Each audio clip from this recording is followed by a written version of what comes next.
Hello, welcome to another episode of What's in the Box. Today we're going to be having a look at what's inside this box. So in here we have a new adventure bike helmet.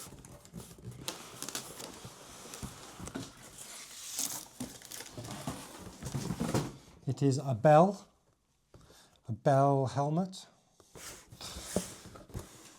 So it's a MX9 Adventure MIPS, which is the system that allows your head to move inside. So a lot of modern helmets, and my climbing helmet's the same. So this so sort of a new kind of protection. So it comes in this red carry bag. We'll have a look inside. This is the first time I've opened it, so you'll be seeing it with me. I've gone for white, the same as my RI. Now you may be asking, why is he getting a Bell helmet if he's already got an RI helmet?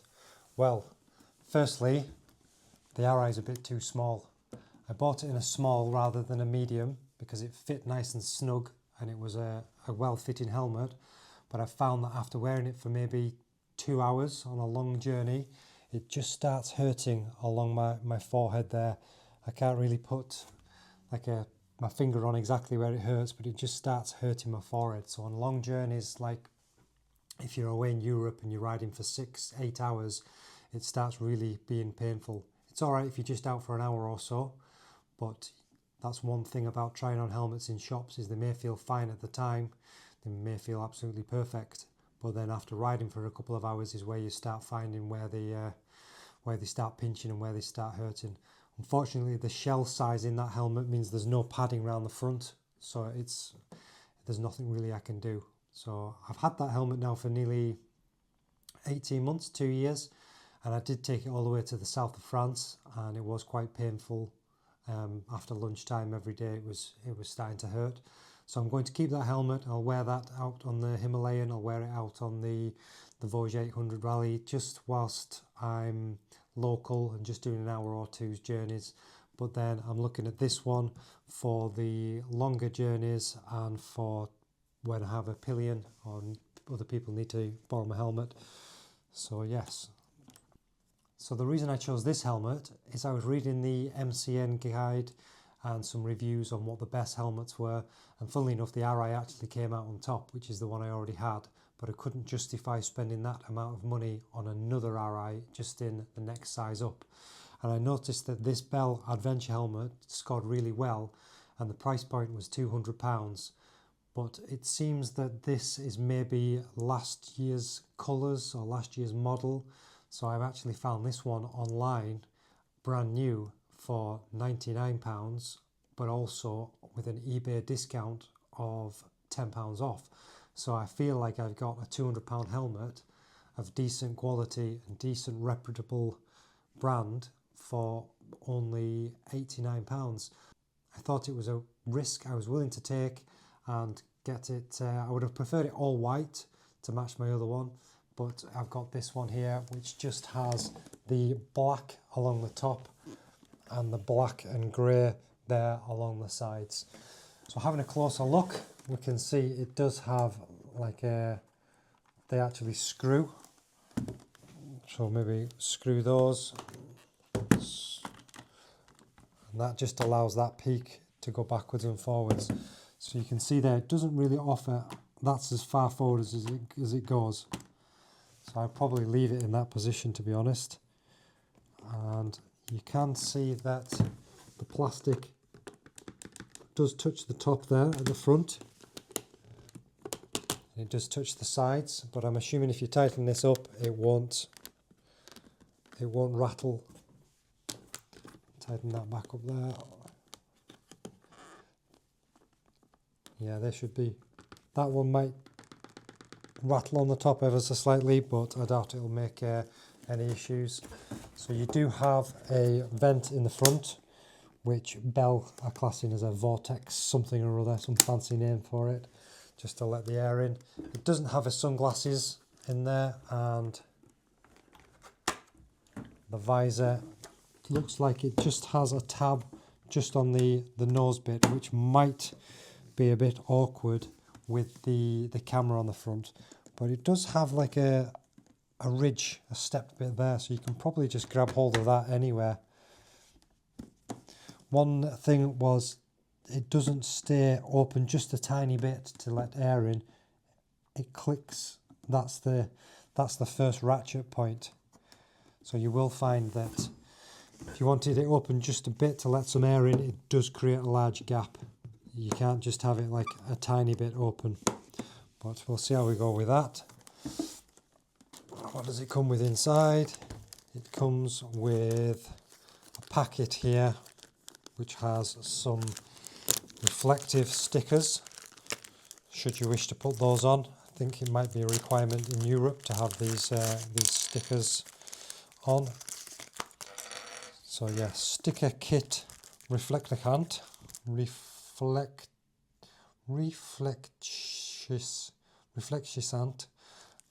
stickers come in there, and it tells you where to put those on the sides and on the back. And then you have your manual, and then these covers, which I think are probably to go in the side if you were to take the peak off. It comes with a little rubber, which looks like it goes in there. Maybe not. Or maybe that's for the top. Maybe that's why there's only one. That's probably goes in the top. Once you take the peak off, that bung goes in the top of there, because that's too big for there, and it doesn't make sense anyway, does it? Because you would have your screwy McDooey in the side to put that back on there. We could have a look at taking the peak off. So we just unscrew this side bit, take that all the way out like that, take the top one off, take that all the way out like that. So they have some rubber washers on there, so just bear that in mind.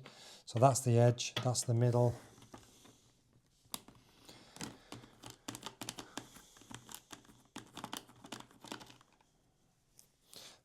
There's the other one, and then this just comes off like that. Another rubber piece there, and then this can go in there. So you already have one of those in there, so I guess you can use that to actually put that peak further forward. So that's probably another way to be able to get the visor further forward. So I will put it with the visor on, but it does look quite cool actually without the visor. It looks quite mean with that mean looking front end and the sort of stripes heading down like that.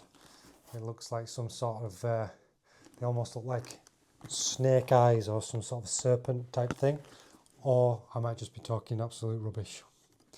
But I'm going to put this back on now, but I'm going to use this front section to see if it makes any difference to how far forward that peak can go, because I think it will make a bit of difference.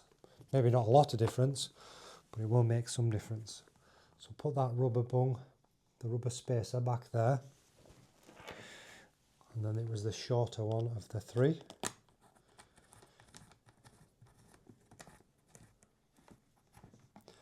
So they just tighten up against the rubber, nothing too fancy or special. Oh, we forgot to try putting those in the side, but we can imagine they would just go in the side like that with those through there. That would what it'd be like without the visor on. But for the time being, I'm going to keep the visor on. Ooh, that lined up there without particularly trying.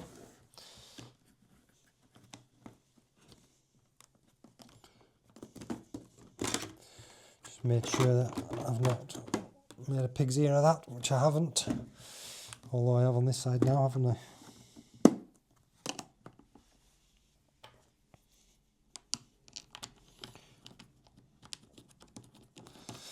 Don't know what these bits are for. Probably find out if I really wanted to. That would mean looking in the manual though, wouldn't it? So that's That's as far forward as the peak's going to be able to go. That's it on the furthest forward part on there and the furthest part on here.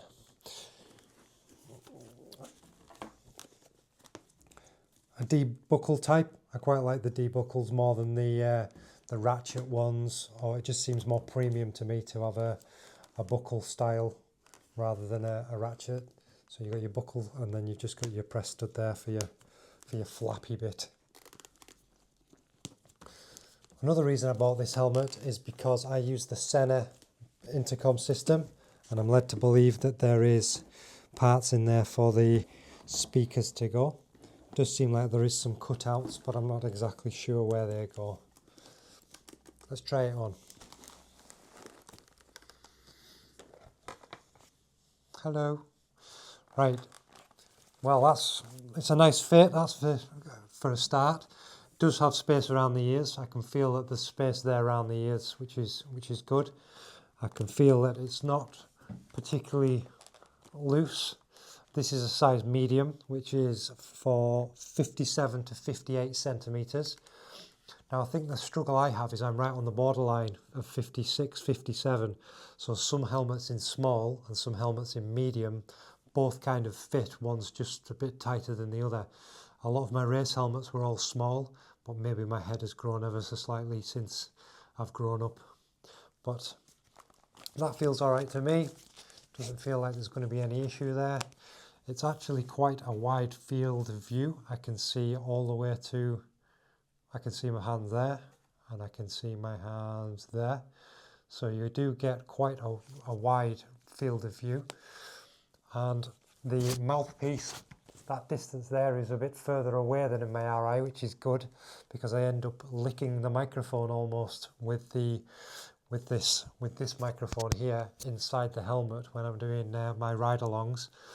So that might be a bit better to stick it on the inside of here. There's a lot more space actually because there doesn't seem to be any padding just in the chin area.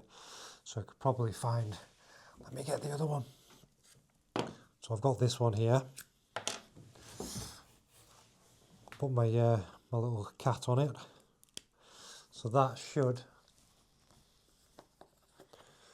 yeah, see that fits inside of there nice. So I should be able to do that quite nicely. Stick the maybe stick the magnet inside there and just bob that on like that. So that's another thing. Not that many people will be interested in that unless you're trying to be a YouTube star.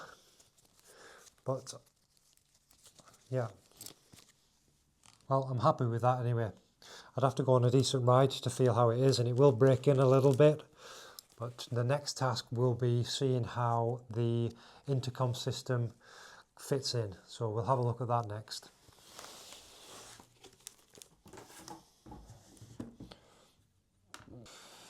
I'm going to commit to taking the sticker off. I like keeping stickers on things, but it's not going to be much use, is it? That we won't be able to see. So that's the sticker off. So there you go, the Bell MX9 Adventure MIPS. Right then, it's time to try and fit this Sena 50S intercom system to the new Bell MX9 Adventure helmet. So fortunately for me, when I bought these, I actually got the dual pack. It just seemed better value. They were on offer, so I bought the dual pack. So one of those is already fitted to the RI, and this one has just been a spare ever since.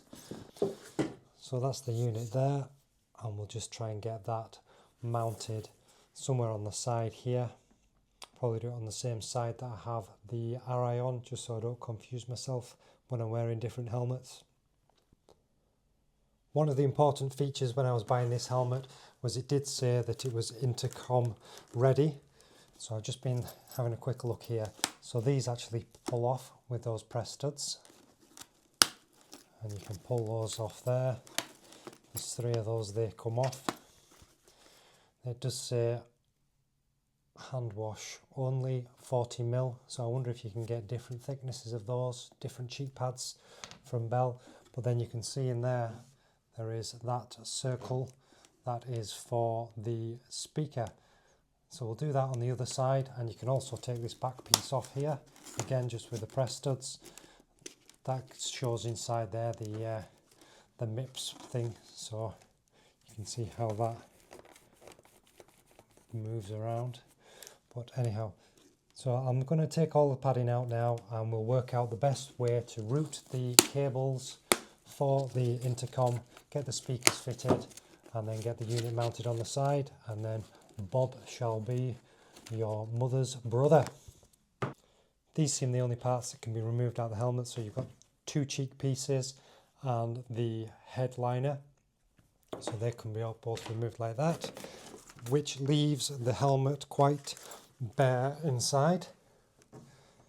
You'd need a good head of hair to be able to fill that with no padding, but that also gives you a good look at this plate here, which is the MIPS system. Right, let's get the cables and the wiring and the speakers out for the Sena and get those running. We need to take this unit, and then it has this kind of sandwich type arrangement, and we have to slide this here up inside this ridge. So we need to find somewhere where that will slide up underneath, in between, like so, and then we can move that either as far back or as far forward as we can get it, depending on where we want it. But if it fits in there, it doesn't seem to want to go any further back than that, so that's where it's going to go really. So that fits in there like that, and just sandwiches with the little rubber piece there. Now the screws need to go back in to clamp that, so we can get that in place there, and then put those screws back in. As you tighten these up, they will clamp that sandwich plate.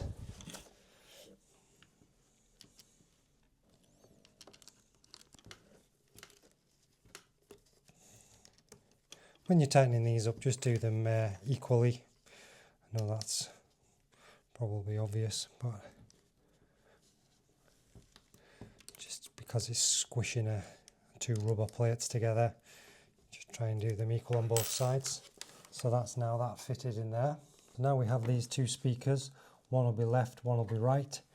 I have no idea which one's which, but I'm going to have to put this long one round to the other side anyway, and the short one will go on this side here. So that will fit in there like that. I'm just going to feed this cable inside there, tuck that in there best I can, and then make that fit around there. So this one is basically just going to lie along there and just go on there. So I need to stick in these little tabs. I'm going to put them inside there, and then that will stick on there. So if I get that lined up,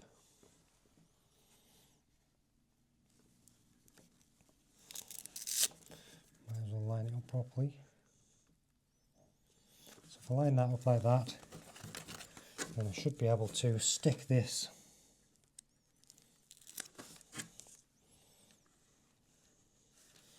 somewhere in here,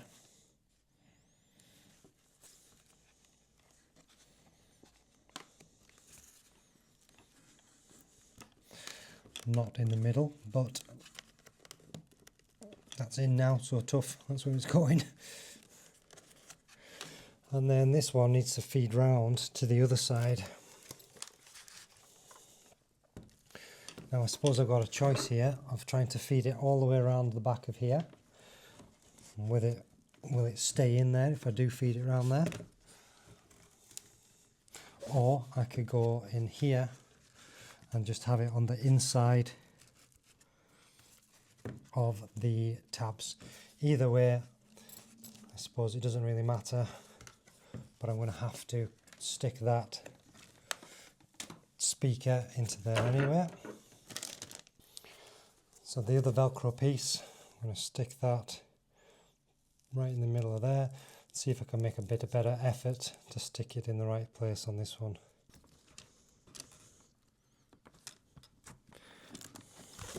And that will have to ding dang do. So the microphone that's dangling around and getting in the way, we're going to stick that on the inside of this mouthpiece here. Right, we've got a Velcro patch stuck inside there. We'll stick this microphone on, like that. And then we just need to put the liner back in, really. Just put the liner back in and just make all the cables go away. We're on the final stretch now. We'll just need to put some more pieces back in. So I'll slide this through the cheek pad.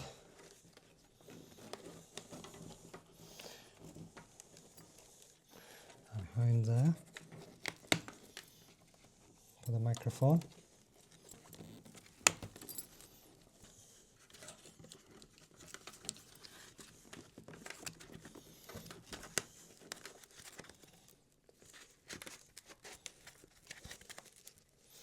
Oh, the other one went in dead easy that I did off camera. Right, so that shows the microphone now in place, the cheek pad's back in.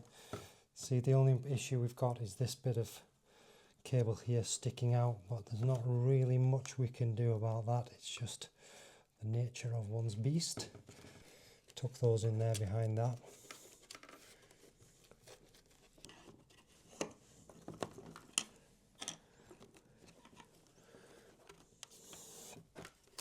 Right, so we've just got these two cables now, really, to hide out the way.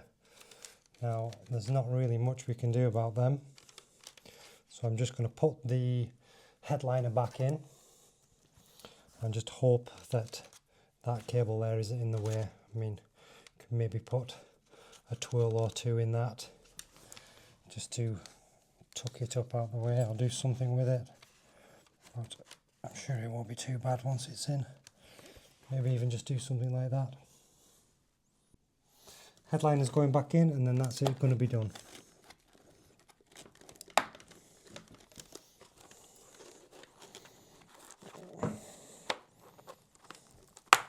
Get all that nice and neat back to where it was. So that should just be these two press studs now.